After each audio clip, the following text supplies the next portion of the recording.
అందరికీ నమస్కారం అండి. ఈరోజు మనం నల్లబాటి రాఘవేంద్రరావు గారు రచించిన పెద్దవాళ్ళు అనే ఓ చక్కటి కథను విందాం. ఇక కథలోకి వెళ్దాం. దుర్మార్గులైన కొడుకులుండొచ్చు, కానీ దుర్మార్గురాలైన తల్లి మాత్రం ఉండదు.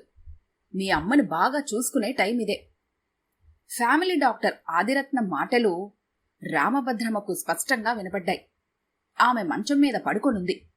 బీపీ హై లెవెల్లో ఉంది. డాక్టర్ ఆదిరత్నం ఆమెను పూర్తిగా పరీక్షించి మెడిసిన్స్ రాసిచ్చాడు. పెద్ద కొడుకు, మూడో కొడుకు, వాళ్ల పెళ్లాలు, పిల్లలు మంచం చుట్టూ గుమిగూడి చూస్తున్నారు. డబ్బు పోతే సంపాదించుకోవచ్చు, పెద్దవాళ్లు పోతే సంపాదించుకోలేము, జాగ్రత్తగా చూసుకోండి అన్నట్టు రెండోతనేడి డాక్టర్ అడిగాడు వెళ్తూ. కక్షలు కార్పణ్యాలు ఎలా ఉన్నా ఇప్పుడొచ్చి మామూలుగా ఎలా ఉందమ్మా, ఏం చేస్తున్నారు అత్తయ్య గారు అంటూ ఇద్దరూ పలకరించేవచ్చుగా. ముట్టుకుంటే అంటుకుంటుందని భయం. పెద్ద కోడలు చేసిన కామెంట్ డాక్టర్కే కాదు, నీరసంగా పడుకున్న రామభద్రమ్మకు వినబడింది. రెండో కొడుకన్నా కోడలన్నా ఈమెకు పడదు. వాళ్ల టైపే వేరు. వాళ్లు కూడా ఈమెను చూడరు డాక్టర్. వెళ్తున్న డాక్టర్తో అన్నాడు పెద్ద కొడుకు. అర్ధాయుష్యు, నష్టజాతకపు, తప్పుడు వెధవ, కుటుంబాన్ని ముక్కలు చేసిన అప్రాచ్యుడు. నేను పడుతున్న కర్మ వాడికి వాడి పెళ్లానికి పిల్లలకు పట్టకపోతుందా, నేను చూడకపోతానా అంటూ గొనుక్కుంది ఆ నీరసంతోనే వీరభద్రమ్మ. పెద్ద కోడలు ముసుముసుగా నవ్వుకుంది. తోటికోడలు మరిది మీద 4 తిట్లు పడినందుకు. 10 ఏళ్ల క్రితం రెండో కొడుకు రామచంద్రరావు పెళ్లిలో పెళ్లికూతురు తండ్రి ఏదో సందర్భంలో, చెల్లెమ్మగారు, ప్రతి సమస్యను రెట్టింపు చేసి గొడవకు ప్రయత్నించకండి అని తనను అన్నాడని ఇప్పటివరకు రెండో కోడల్ని రకరకాలుగా యమ యాతనలు పెడుతూనే ఉంది రామభద్రమ్మ. ఒకసారి రెండో కోడలు మహేశ్వరి ఎండలో ఎండుమిర్చి ఎండబెట్టింది. కాసేపటికి అక్కడ ఎండపోయి నీడొచ్చింది. రామభద్రమ్మ వీధిలోంచి 4 అమ్మలక్కలను తీసుకొచ్చి, చూడండమ్మా, చిత్రం కాకపోతే నీడలో ఎండుమిర్చి ఎవరైనా ఎండబెడతారా? 3 పూటల తిండి తిని నడుం వంచలేకపోతుందా రెండోది అంటూ అవమానించి మాట్లాడింది. మరోసారి పెళ్లైన కొత్తలో మహేశ్వరి కొంచెం ఆలస్యంగా లేస్తే ఆమె బెడ్రూంలోంచి బయటకొస్తున్నప్పుడు ఇంటిలోని వాళ్ళందరికీ చూపించి, రాణిగారికి ఇప్పుడే తెల్లారింది, మనం కాపరాలు ఇలానే చేస్తున్నామా? స్నానానికి వేడినీళ్ళు పెట్టండర్రా, దేవిగారికి వేడివేడి జీడిపప్పు మసాలా ఉప్మా టీ అందించండి అంటూ రామభద్రమ్మ మహేశ్వరి మనసును బాధపెట్టింది. దానికి తోడు మహేశ్వరి తిరిగి సమాధానం చెప్పే తత్వం కలది కాకపోవటంతో, లోపలి కుళ్ళి కుళ్ళి ఏడ్చే స్వభావం కలది అవ్వటంతో రామభద్రమ్మ 6 3 తిట్లు 4 శాపనార్థాలుగా సాగిపోయాయి. మిగిలిన తోటికోడళ్లు అత్తగారు తమను తిట్టిపోయటం లేదు కదా అనుకున్నారే గాని రెండో కోడలికి ఎప్పుడూ సపోర్ట్ వెళ్లేవారు కాదు. అంతేకాకుండా తమని అత్తగారు ఏమీ అనకపోయినా ఆవిడ ఎవరిమీదో వంకపెట్టి అన్నా, లేక పిల్లల్ని కసురుకున్నా రేసుగుర్రాల్లా ఆమె మీద పడిపోయేవారు ఆ మిగిలిన 2 తోటికోడళ్లు. అందరితో విరోధంగా ఉంటే తనను చూసే కోడలే ఉండదేమోనని రామభద్రమ్మ నోరులేని రెండో కోడల్ని మాత్రమే ఆడిపోసుకుంటూ, ఉసురు పెడుతూ, దెప్పి పొడుస్తూ పోటీగా మాట్లాడేది. మిగిలిన కోడళ్లు ఏదైనా తప్పు చేసినా, పాపం నీరసంగా ఉన్నట్టుంది, పెద్ద కోడలా, నీకు రాత్రంతా పిల్లలతో నిద్రపట్టుండదు, అందుకనే నీరసంతో నూనె సీసా కింద పడేశావు, నేను అర్థం చేసుకున్నానమ్మా, పగిలిపోయినా ఏం పర్వాలేదులే తల్లి, అసలు నిన్నని ఏం లాభం, ఇంత జరిగిందే, గదిలోంచి ఊడిపడిందా రెండో రాక్షసి, దాన్ని తెచ్చుకున్నాను, నాకన్నీ అనర్థాలే, కుటుంబం నరకం చేసి పడేస్తోంది అంటూ అర్థంలేని గోలపెట్టి గొడవ చేసేది గంటల తరబడి. కాపురానికొచ్చేటప్పటికి మహేశ్వరికి కూరలు తరగటం సరిగ్గా వచ్చేది కాదు. అత్తగారు అర్థమయ్యేలా చెప్పేది కాదు. సరికదా, పుండు మీద కారం చల్లినట్లుగా మాట్లాడేది. కూరలు తరగటం రాదు, మీదపడి ఎనుబోతులా మెక్కి తినటం వచ్చే అంటూ అనే భయంకరమైన అత్తగారి మాటలతో 10 సంవత్సరాల ఆ ఇంట్లో కూరలై తినకుండా గడిపేసింది మహేశ్వరి. ఒకసారి ఆమె, అత్తయ్య గారు, కొంచెం జ్వరం వచ్చినట్టుగా ఉందండి అని అంటే, ఏమే నాటకమా, జ్వరం వచ్చినట్టు నీకెలా తెలుసు, జ్వరమానే నోట్లో పెట్టుకుని చూసుకున్నావా అంటూ ప్రశ్నించి ఏడ్పించేది రామభద్రమ్మ. మిగిలిన వాళ్ళకి కొంచెం తలనొప్పైతే పెద్ద రోగం వచ్చినట్లు వాళ్ళని వారాల తరబడి మంచం దిగనివ్వకుండా పైగా కాళ్లు కూడా పడుతుండేది రామభద్రమ్మ వాళ్లకు. ఏ తెగులు రోగం లేకపోయినా పథ్యం కూరలు వండించి పెట్టేది. ఏవంకా లేనమ్మా డొంక పట్టుకున్నది అన్నట్టు రెండో కోడలికి జ్వరం, విరేచనాలు, వాంతులు రావాలని చేతి వేళ్లు విరుచుకునేది. అత్తయ్యగారు, మీ పెద్ద కోడలుగా నాదొక సలహా, తప్పుగా భావించకండి. ఈ మహేశ్వరి ఎప్పుడోకప్పుడు ఉరిపోసుకుని చావటం ఖాయమని నాకనిపిస్తోంది. ఆనక కేసు మీ మీదకు, నా మీదకు రాకుండా ఆవిడే మన మీద పడి తింటున్నట్టు, కొడుతున్నట్టు, మనం ఏడుస్తున్నట్టు ముందే దొంగ క్యాసెట్ తయారు చేసి ఉంచుకోవడం మంచిది. ఇలాంటి హత్యలు పేపర్లో ప్రతిరోజు చదువుతున్నాగా. మీరు అనండి, మిగతా విషయాలు నేను చూసుకుంటాను అంటూ పెద్ద కోడలు ఇచ్చే చాలా చాలా సలహాలను తూచా తప్పకుండా పాటించేది సుభద్రమ్మ. ఇలా ఎన్నో బాధలు అనుభవిస్తున్న మహేశ్వరి తన బాధ ఎప్పుడైనా భర్తకు చెప్తే తల్లే దైవం అన్న గొప్ప నీతిలో మునిగిపోయిన రామచంద్రరావు అటు ఇటు ఏమీ చెప్పలేకపోయాడు. అలా భర్త వైపు నుంచి కూడా మహేశ్వరికి ఏ విధమైన ధైర్యం రాకుండా ఉండకపోవటంతో ఆమె జీవితం నరకమన్న భావనతో గడిపేయటం, ఏడుపే తిండి నిద్రగా భావించటం నేర్చుకుంది.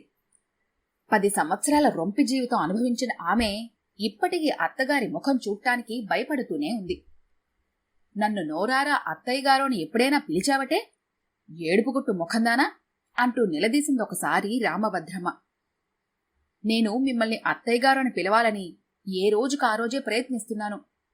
పాత విషయాలు మర్చిపోయి మీ దగ్గరకు చేరాలని తంటాలు పడుతున్నాను. ఈలోగానే మీరు నన్ను తిట్టిపోస్తున్నారు. ఆ బాధతో నా నోట్లోంచి మాటలు రావటం లేదు అని నోరెత్తి చెప్పాలనుకుంది మహేశ్వరి. కాని చెప్పలేక గుండె పొరల్లోనే ఆ మాటలు దాచేసుకుని గదిలోకి వెళ్లి కుళ్ళి కుళ్ళి ఏడ్చేది. ఎవ్వరూ వచ్చి భోజనం చెయ్యమనేవారు కాదు. మహేశ్వరి చేసేది కాదు. పెళ్లైన 8 సంవత్సరాల తర్వాత భార్య బాధలు చూడలేక ఆమెకు మోక్షం కలిగించాలి అనే నిర్ణయానికొచ్చాడు రామచంద్రరావు. మేము విడిగా ఉంటాము అని అన్నదమ్ముల ముందు అనేశాడు. ఆ అవకాశం ఎవరి ద్వారా ఎప్పుడొస్తుందని ఎదురుచూసి మిగతా వాళ్ళు, ఏం చెయ్యం, మాకందరికీ కలిసి ఉండాలనే ఉంది. నువ్వీ నిర్ణయం తీసుకున్నాక కుదురుతుందా? నువ్వన్నట్టే చేద్దాం. ఎవరి పోర్షన్లలో వాళ్ళు వండుకు తిందాం. మరి అమ్మ విషయం? పెద్ద కొడుకు ప్రశ్నించాడు. అమ్మకు వాటా ఉంటుంది. ఆవిడకు ఎవరిష్టమైతే వాళ్ల దగ్గరే ఉంటుంది. చివరకంట వాళ్లే చూడటం, ఆఖరున ఆమె ఆస్తి వాళ్లకు మాత్రమే చెందేలా నిర్ణయించుకోవటం. రెండో కొడుకు రామచంద్రరావు వివరించాడు. కనిపెంచినందుకు ఆవిని చూడవలసిన బాధ్యత అందరి మీద ఉంటుంది. ఆస్తి కావాలి కాని అమ్మ అక్కర్లేదు. లోపల నుండి వస్తూ అంది పెద్ద కోడలు మండుతున్న పొయ్యిలో మరో ఎండుకట్టెను పెడుతున్నట్టుగా. అంతే, ఇల్లు 4 పోర్షన్లయింది. అదిగో అప్పట్నుంచే రామచంద్రరావు మీద కూడా బాగా కసి పెంచేసుకుంది రామభద్రమ్మ. అప్పటి నుండి ఎన్నో శాపనార్థాలు, ఎన్నెన్నో పెడర్దపు మాటలు, మరెన్నో ఈసడింపులు, ఇంకెన్నో బండ బూతులతో మహేశ్వరినే కాకుండా రామచంద్రరావును కూడా మానసికంగా హింసించటం పనిగా పెట్టుకుంది రామభద్రమ్మ. పెళ్లాం మాటలు వినే పనికిరాని వెధవవుతావని ముందే తెలుసుంటే పుట్టిన వెంటనే పెంటతొట్టలో పడేసుండేదాన్ని అంటూ కన్నా తల్లులు అనరాని మాటలు అంటున్నా రామచంద్రరావు ఇంటి తలుపులు దబదబా బాది అసహ్యంగా ఆమె ప్రవర్తించినా, పెద్ద కొడుకు ఇంట్లో చెత్త తెచ్చి తన గుమ్మం ముందు పోసినా అమ్మ రుణం అన్న పదాల అర్థం పూర్తిగా తెలుసున్నవాడు కనుక పెదాలు విప్పలేకపోయేవాడు రామచంద్రరావు. నా కడుపున పుట్టి నా మీదే విరోధమా? ఒరే, నేను శాపం పెడుతున్నాను. నీ బిడ్డలు నీకు కాకుండా పోతార్రా. నా పాలు తాగావే, గుండెల మీద పడి ఇప్పుడు నా పాలన్నీ కక్కరా వెధవా అంటూ మనుషులు మాట్లాడని సినిమా పద్ధతి డైలాగ్స్ మాట్లాడినా రామచంద్రరావు నోరు మెదపలేకపోయేవాడు. అతనికి తెలుసు, ప్రపంచంలో ఉన్న ఏ తల్లి కొడుకుని దూరం చేసుకునేలా మాట్లాడదు.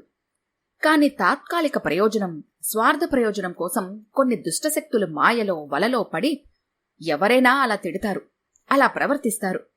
ఇందులో వింత విచిత్రం లేదు అని అతనికి తెలుసు. అందుకే మౌనం వహించేవాడు. ఇరుగు పొరుగు వాళ్లు వచ్చి ఈ విధంగా సంతగోల చేస్తుందా ముసలావిడ?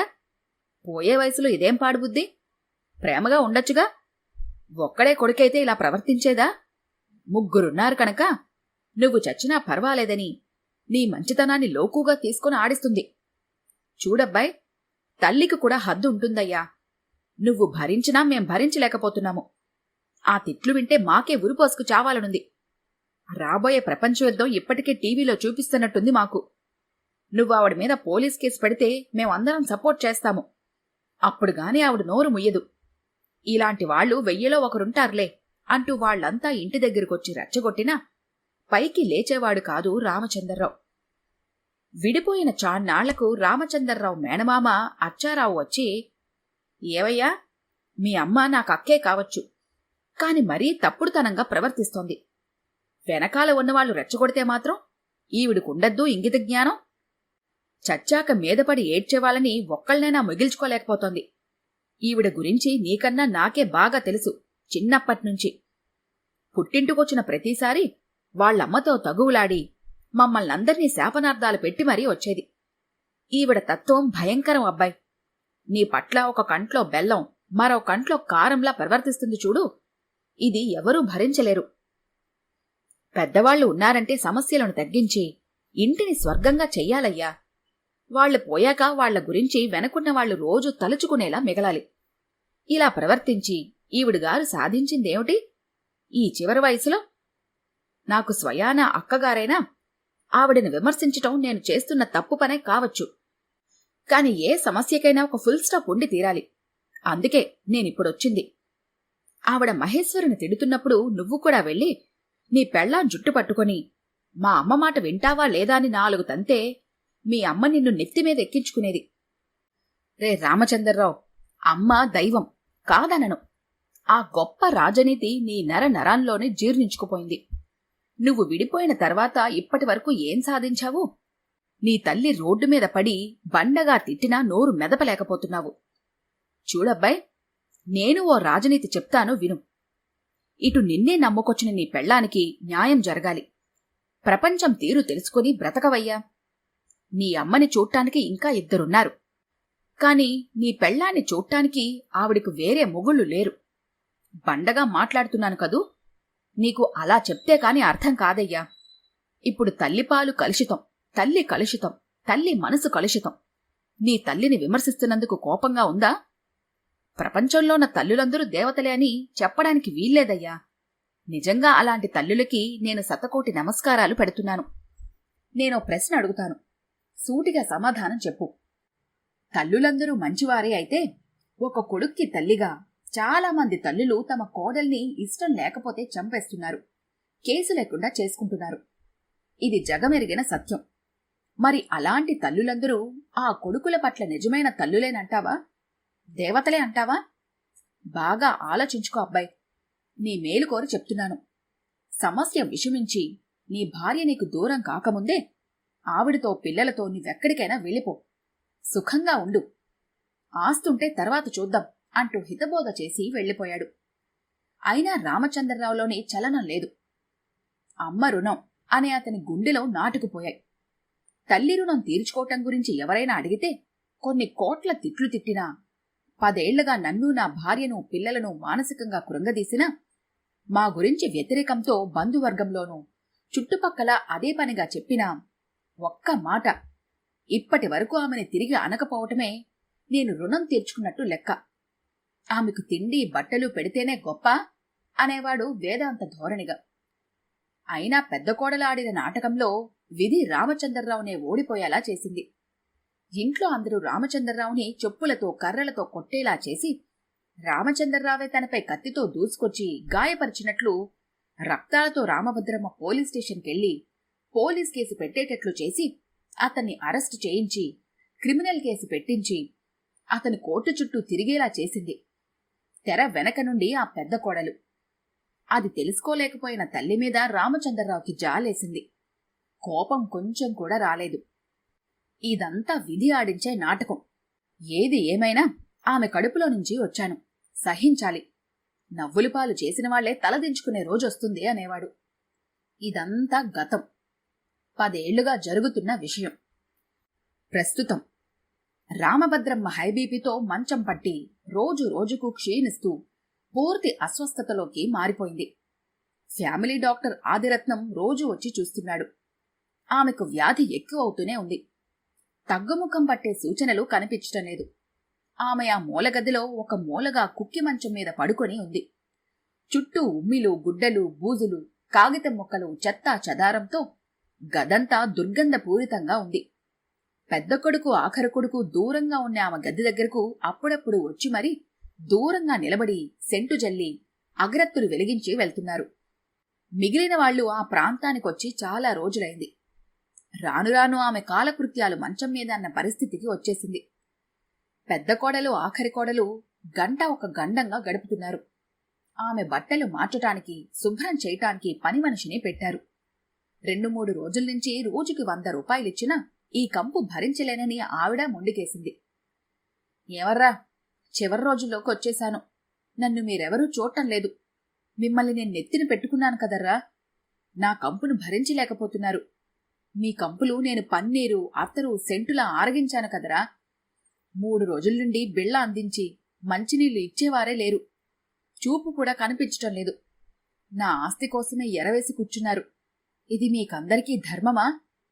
గొనుక్కుంటోంది అదే పనిగా రామభద్రమ్మ. ప్రపంచంలోని క్రిములన్నీ ఆ గదిలోనే ఉంటున్నట్టుంది ఆ వాతావరణం. తాటాకు చాప, కొబ్బరి తాళ్లు రెడీగా దొడ్లో ఆ మూలన ఉంచరా అని పెద్ద కొడుకు పాలేరుకు దత్తాయించటము రామభద్రమ్మ పసిగట్టింది. ఆమెకు ఊపిరి పీల్చుకునే శక్తి కూడా తగ్గిపోయింది. ఆ మర్నాడు నుంచి రామభద్రమ్మ హృదయాన్ని పంచామృతాలతో కడుగుతున్న భావన కలుగుతోంది ఆమెకు. ఆమె మనసు పొరకు శుద్ధమైన బంగారు రేకుతో తాపడం చేస్తున్న భ్రమ. రామభద్రమ్మను గంట గంటకు శుభ్రం చేస్తున్నారు. గంట గంటకు బట్టలు కూడా మారుస్తున్నారు. పెద్ద డాక్టర్ సలహాపై హాస్పిటల్లో ఉంచారు. పురుగులు పట్టిన శరీరాన్ని వేడి నీళ్లతో తుడిచి ఆయింట్మెంట్ పూశారు. పాతగాయాలకు డ్రెస్సింగులు చేశారు. స్పెషలిస్టులు కూడా వచ్చి చూశారు. గుండె, ఊపిరితిత్తుల పరిస్థితి అదుపులోకొచ్చింది. బీపీ నార్మల్ అయ్యింది. కొంచెం కొంచెం ఆరోగ్యంలో మార్పొచ్చి నెమ్మదిగా మాట్లాడగలుగుతోంది. ఇంకో 2 రోజులకు ఎవరి ఆధారం లేకుండా కూర్చోగలిగింది. మనుషుల్ని ఆనవాలు పట్టే స్థితికి వచ్చింది కొంచెం కొంచెంగా. ఆ రోజే ఆమెను ఇంటికి తీసుకొచ్చారు. ఇప్పుడామె గదంతా సుగంధభరితంగా మారిపోయింది. కుక్కి మంచం స్థానంలో పరుపు మంచం వచ్చింది. ఆమె అస్వస్థత నుండి కళ్ళు తెరిచి పూర్తి స్పృహలోకి వచ్చేసింది. ఇదివరలా తన శరీరం మీద చిరిగి కంపు కొట్టే బట్టలు లేవని గ్రహించింది. పురుగులు పట్టిన స్థితిలోకొచ్చిన తన శరీరంలో మార్పొచ్చినట్టుగా గమనించింది. ఉన్నట్టుండి ఏదో జరిగింది. ఏం జరిగింది? రామభద్రమ్మకు అర్థం కావటం లేదు. ఈసారి కళ్ళు బాగా పెద్దవి చేసుకుని చుట్టూ పరిశీలించింది ఆమె. ఆ గదంతా ఇంద్రభవనంలా అలంకరించబడి ఉంది. ఇదివరలా ఎక్కడా పురుగులు లేవు. కాని తన పురుగుల్లా చూసిన రామచంద్రరావు, మహేశ్వరి, పిల్లలు ఓ మూలగా నిలబడి ఉన్నారు బిక్కుబిక్కుమంటూ. మీరెందుకొచ్చారు? నా శవాన్ని కూడా తాకద్దని శాసించాను కదా. పాపాత్ముడా! నేను చచ్చానో బ్రతికానో చూద్దామనా? నన్ను ఎగతాళి చేద్దామనా? నా అన్నవాళ్లు నాకున్నారు. మీరు నా వాళ్లు కాదు. పొండి! ఆవేశంగా అరిచింది రామభద్రమ్మ ఆ నీరసంతోనే. పొరిగింటావిడ రామభద్రమ్మకు విషయమంతా చెప్పింది నెమ్మదిగా అర్థమయ్యేలా. రామభద్రమ్మ కళ్లల్లో నీళ్లు సుళ్ళు తిరిగాయి. అవి ఆగలేక అదుపు తప్పి చంపల మీదగా జారిపడి బట్టలు తడిసేలా ప్రవహించాయి. పశ్చాత్తాపం పెళ్లిబికి గోదారి కెరటంలా ఎగిసిపడింది. ఏమిటి? నన్ను వాళ్ళందరూ 10 రోజుల నుండి వదిలేశారా? మీరిద్దరూ నాకు సేవలు చేశారా? నాకు కొత్త ప్రాణం పోశారా? ఆ నరకపు గదిలోకి, ఈ దుర్మార్గపు మనసుదాని దగ్గరకు రావాలని మీకెలా అనిపించిందర్రా? ఇన్నేళ్లు వాళ్లంతా నా ఆస్తి కోసం గోతి దగ్గర నక్కల్లా కాచుకొని కూర్చున్నారని గ్రహించాను. చెడ్డగా కనబడేవాళ్లలో మంచివాళ్లు, మంచిగా కనబడేవాళ్లలో చెడ్డవాళ్లు ఉంటారని గ్రహించలేకపోయాను. మిమ్మల్ని సమదృష్టితో చూడలేకపోయాను. నేను తప్పు చేశాన్రా. చాలా పెద్ద తప్పే చేశాను. చివరి ఈ 10 రోజులు నన్ను చీచీ కొట్టి వదిలేస్తారని వాళ్లని ఊహించలేకపోయాను. ఏ మనిషైనా పెద్దతనంలో కోరుకునేది, ఆశించేది ఈ 10 రోజుల సంబడం, విజయం అవ్వాలనే. నాకిప్పుడు స్వర్గం చూపించిన మీరిద్దరూ దేవుళ్లు కాదురా, ఇంకా గొప్పవాళ్లు. చెయ్యెత్తి దన్నం పెట్టకూడదు కాని క్షమించమని అడగగలన్రా. వయసులో పెద్దయినా నేను పెద్దవాళ్లు లెక్కలోకి వెళ్లలేకపోయాన్రా. మంచి మనసులతో మీరే నాకన్నా పెద్దవాళ్లు అనిపించుకున్నారు. మీరు నా కంపును పులుముకొని దాన్ని ఆనందంగా స్వీకరించి నన్ను బ్రతికించి ఇప్పుడు నాకు నిజంగా తీరని ద్రోహం చేశారు. అవును, చచ్చిపోతే ఏ గొడవ లేకుండా పోను. బ్రతికి ఇప్పుడు నా ముఖం మీ ఇద్దరికీ చూపించలేకపోతున్నానర్రా. అలాగని నన్ను వదిలేసిన వాళ్ల దగ్గర ఉండలేను. వాళ్ల ముఖాలు అసలే చూడలేను. నన్ను ఏ ఆశ్రమంలోనైనా దిగివిడిచి రారా రామచంద్రం. అమ్మా రెండో కోడలా మహేశ్వరి, నువ్వు నా కూతురి లాంటిదానివి. నన్ను పెద్ద మనసుతో క్షమించరా తల్లి. నా తరపున నువ్వైనా ఆ రామచంద్రంగాడికి చెప్పమ్మా. మీరింకేమీ మాట్లాడటానికి, నన్ను ఇక్కడే ఉంచటానికి ప్రయత్నం చెయ్యకండి. ఈ విషయంలో ఆ దేవుడొచ్చి చెప్పినా వినను. రామభద్రమ్మ కళ్లల్లోంచి నీటి ధారలు ఇంకా ఆగనేలేదు. రామచంద్రరావు ఆమె నిర్ణయంలో మార్పు ఉండదని గ్రహించి మిగిలిన అందరితో సంప్రదించి ఆమెను ఆశ్రమంలో విడిచి రావటానికి ఏర్పాట్లు చేసి టాక్సీ పిలిపించి అందులో ఆమెను కూర్చోబెట్టాడు తన భార్య పిల్లల సహాయంతో. మిగిలిన పెద్దలు పిల్లలు ఎవరి పోషణలో వాళ్లుండి కిటికీల్లోంచి చూస్తున్నారు, వింత జంతువు ప్రయాణాన్ని తిలకిస్తున్నట్టు. టాక్సీ నెమ్మదిగా కదలబోయింది. రామభద్రమ్మ ప్రాణాలు గాల్లో వేగంగా కలిసిపోయాయి. అమ్మా, అత్తయ్య గారు! రెండో కొడుకు కోడలు కేకలు పెట్టినట్టుగా ఏడ్చారు. పిల్లలు నాన్నమ్మ మీద పడ్డారు. మిగిలిన అందరూ కిటికీలు వదిలి తలుపులు గడియలు తీసుకుని బయటకొచ్చారు. ఆ ముసలావిడ చుట్టూ నిలబడ్డారు, చివరి కార్యక్రమాలు నిర్వర్తించడం కోసం. ఈ కథ కనుక మీకు నచ్చినట్లయితే లైక్ చేయండి, షేర్ చేయండి. మరిన్ని ఇంట్రెస్టింగ్ కథల కోసం మా ఛానల్ని తప్పకుండా సబ్స్క్రైబ్ చేసుకోండి.